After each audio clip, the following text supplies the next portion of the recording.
তানভীর জিজ্ঞেস করেন, বড় আম্মু ভাইয়া কোথায়? আটকে ওঠেন মালিয়া খান।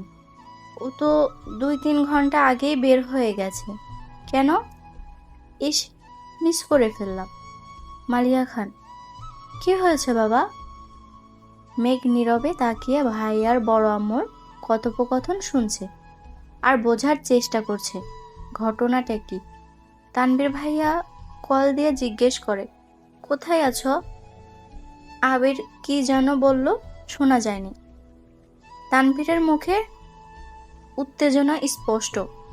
বড় আম্মু কি? আম্মু বাইরে চলো। কেউ প্রশ্ন করার আগেই তানভীর ছুটে গেল বাহিরে। তার পিছন পিছন মিম, আদি, মা, কাকিরা সবাই দরজা পর্যন্ত গেল। সবার পিছনে মেঘও গেল সেখানে। এরই মধ্যে বাইকে বাড়ি ঢুকলো আবির। নীল রঙের চকচকে একটা সুন্দর বাইক, হেলমেটটাও নীল। হেলমেট খুলতে খুলতে তাকায় বাড়ির মানুষের দিকে। মেঘ অপলক দৃষ্টিতে তাকিয়ে আছে।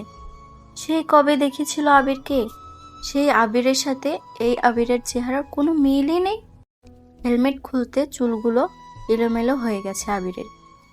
চোখে সানগ্লাস, নেভি ব্লু রঙের শার্ট, কালো প্যান্টের সাথে ইন করে পরেছে। হাতে কালো ফিতার একটা ঘড়ি, পায়ে সুজোতা। আপদমস্তক দেখলো আবিরের। হৃৎপিণ্ডের চার প্রকোষ্ঠে ছটফট করতে লাগলো মেঘের। আবিরের দিকে বিভোর দৃষ্টিতে তাকিয়ে আছে সে। আবির বাড়ির সকলের উদ্দেশ্যে বলল, বাইকটা কিনেছি, কেমন হয়েছে? আবিরের কণ্ঠে মেঘের মনের গহীনে ধাক্কা খায়। এতে হুঁশ ফিরে তার। দাঁড়িয়ে থাকতে পারছে না সে। এক দৌড়ে নিজের রুমে ঢুকে যায়। দরজা আটকে শুয়ে পড়ে মেঘ। মিম আর আদি হই হুল্লোড় করছে। আবির ভাইয়ার কাছে আবদার করেছে ওদের বাইক নিয়ে ঘোরার জন্য। মালিয়া খান ছেলের পানে তাকিয়ে প্রশ্ন করল, বাসায় 2-3টা গাড়ি থাকার পরও বাইক কেন কিনলে? আমার গাড়িতে চলাচল ভালো লাগে না, অবলীলায় উত্তর দিল আবির।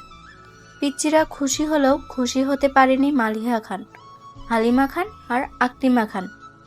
কারণ এই বাড়িতে বাইক ব্যবহার নিষেধ করেছিলেন স্বয়ং আলী আহমদ খান নিজেই। তিনি কোনো এক বয়সে বাইকে অ্যাক্সিডেন্ট করেছিলেন। সেই থেকে বাইক কেনা বা বাইকে চলাচল নিষিদ্ধ করেছেন।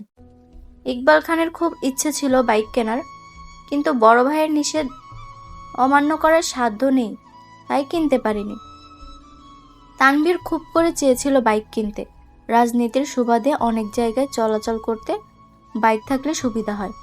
বাবা মোজাম্মেল খানকে বলেও ছিল সে, কিন্তু এক কথা, তোর বড়াবু বাইক পছন্দ করে না। তোর দরকার পড়লে তুই একটা গাড়ি সবসময় ব্যবহার করিস, তারপরও বাইক কেনার নাম মুখে আনবি না।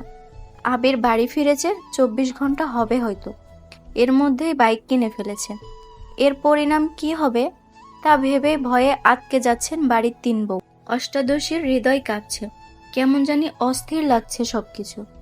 পরিচ্ছন্ন নয়নে তাকিয়ে আছে রুমের জানালার দিকে, দৃষ্টি তার অসীম দূরত্বে। কি জানি কি ভাবলো কতক্ষণ, হঠাৎ ঝলমলিয়ে উঠল। মেঘ সঙ্গে সঙ্গে চল শক্ত করে নিজেকে নিজে প্রশ্ন করল, বাই এনি চান্স আমি কি হিটলারটার উপর ক্রাশ খেয়েছি?